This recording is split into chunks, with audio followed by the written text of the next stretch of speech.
Assalamualaikum warahmatullahi wabarakatuh.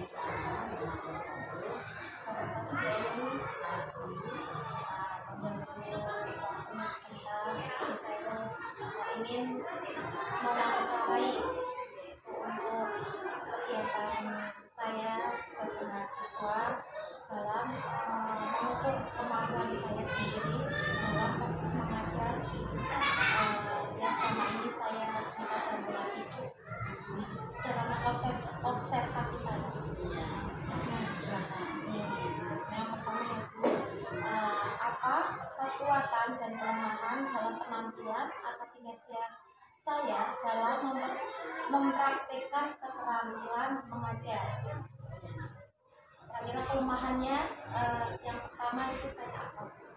Hasil ini sekarang sudah mempelajari ini untuk observasi selama di SD Pesantren. Begini ya Mbak Anis ya, di waktu kemarin Bu Eni observasi, langsung melihat langsung ada beberapa kelemahan dan tentu saja ada banyak kelebihannya. Untuk kelemahannya, pertama yaitu untuk mengkondisikan anak ya. Satu, pertama itu kondisikan anak dulu. Untuk mengkondisikan anak itu ditambah lagi cara mengkondisikan anak. Itu sebelum awal itu di sesi itu harus dikondisikan lagi supaya fokus belajar dulu. Itu yang pertama untuk anak-anak kelas rendah itu yaitu mengkondisikan atau menguasai keadaan kelas. Yang kedua, mempersiapkan segala materi yang akan disajikan saat itu. Jadi sebelum Mbak Anis mengajar, misalnya pampelnya hari itu apa, harus disesuaikan dengan jadwal hari itu. Jadi anak tidak gugup dan tidak gagap, ya sesuai dengan jadwal dan pelajarannya saat itu. Misalnya hari itu jadwalnya bahasa Indonesia, Mbak Anis mengajar untuk tugas kuliah juga bahasa Indonesia. Itu begitu. Lainnya cuma dua itu saja yang utamanya. Karena kelebihannya banyak sekali. Mbak Anis itu sudah paham tentang kejiwaan anak, yaitu anak-anak itu suka bermain, suka diperhatikan, suka pujian. Nah itu sudah disampaikan oleh Mbak Anis, yaitu caranya bisa membuat anak-anak itu nyaman bersama Mbak Anis belajar, sehingga walaupun tadi kelemahannya saat mengkondisikan anak kurang, tapi beberapa anak sangat senang kalau diajar Mbak Anis karena Mbak Anis sudah bisa mengerti karakter anak-anak kelas B. Demikian Mbak Anis yang bisa Bu Eni jawab tentang saat observasi kemarin. Selanjutnya pertanyaan kedua yaitu mengenai bagaimana khususnya dalam memperbaiki kinerja mengajar saya atau mengatasi kelemahan pembelajaran yang tadi menjadi kelemahan itu terhadap saya. Tadi kelemahannya itu cara mengkondisikan. Jadi karena mengkondisikan itu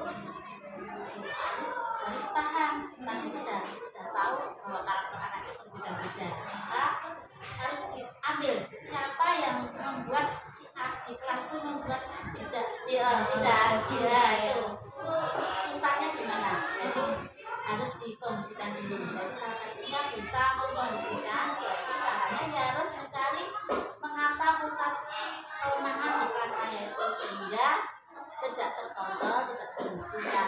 Apa cara yang terbaik? Misalnya dengan menambah tepuk-tepuknya atau interview yang bagus agar anak-anak tertarik untuk fokus untuk pelajaran.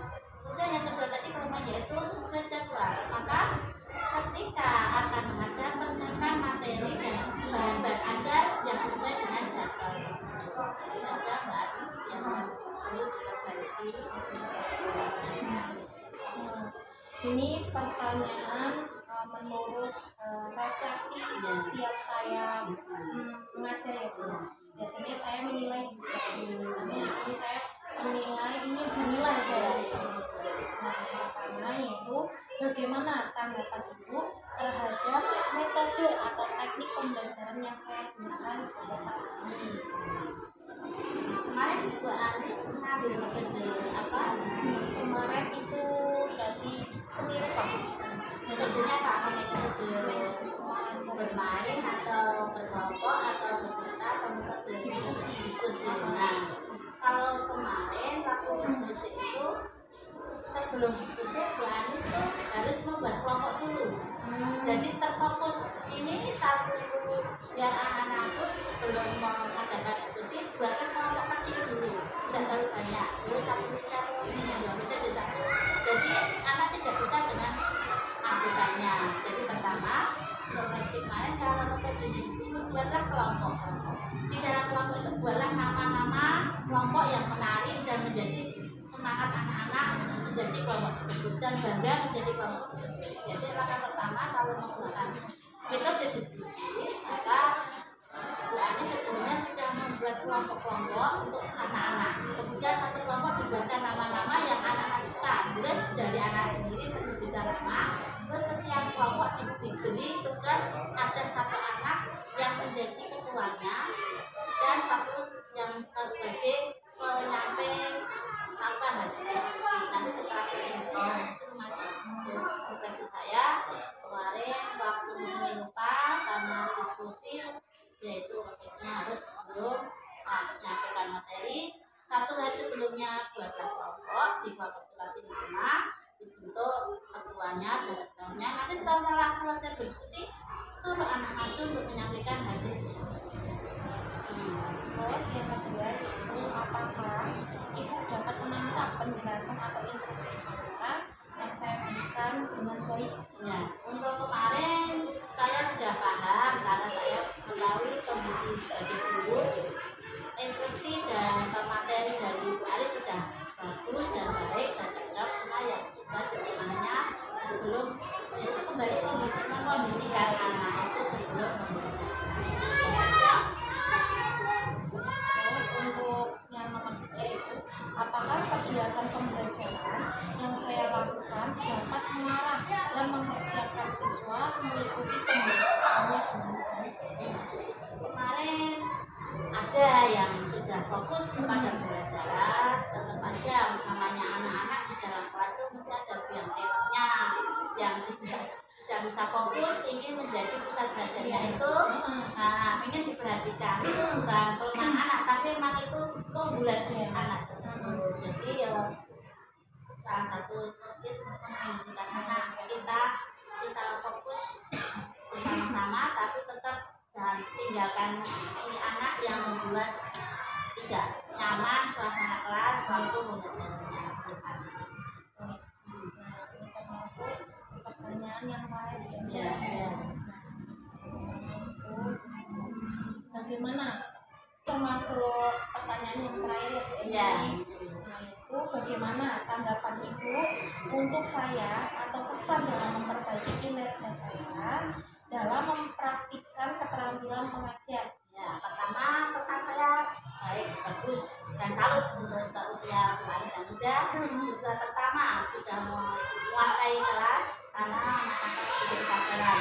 Itu modal pertama. Yang kedua tadi ya suaranya sudah berani memeras tidak malu-malu dan bisa. Kedua, yang ketiga tambahan saja untuk lebih mempersiapkan materi bahan-bahan apa saja yang harus disiapkan sehari sebelumnya agar ketika saat mengajar sudah fit dan siap. Itu saja yang bisa saya sampaikan. Tetap semangat, sukses selalu biar dan lulus segera dan bisa dapat gelar guru profesional. Saya juga terima kasih ya Bu Eni. Ya, Saya sama-sama. sering menyusahkan Bu Eni. Ya, nggak usahakan, nggak apa-apa. Ya, sama-sama. Saya juga banyak sekali belajar dari Bu Eni, dari kegiatan, dari cara mengajar, dari hal-hal lain. Jadi seorang guru itu seperti apa, saya juga sering belajar.